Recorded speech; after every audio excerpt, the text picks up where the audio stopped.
Assalomu alaykum hammaga. Bugungi marketda nima bo'lishini ko'radigan bo'lsak, DXYda hozircha bir nima deyish qiyin. Daily FVGdan bu candle reaksiya oldi. H4ga o'tadigan bo'lsak, H4da o'sha model bo'yicha bu highni sweep qilganda, bu lowni ham sweep qilib tepaga reaksiya bergan. Ko'radigan bo'lsak, bu FVGga reaksiya berdilar. Agar tepaga ketmoqchi bo'ladigan bo'lsa, mana bu FVGning ichida yopilgan candle lowni olib turib tepaga ketishi mumkin.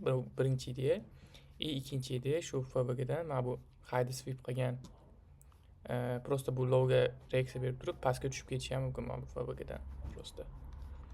O'shani kutishimiz kerak. Hozircha bir nima deyish qiyin, yoki buy yoki sell. Yevroga qaraydigan bo'lsak, yevroda ham xuddi shunaqa ideya.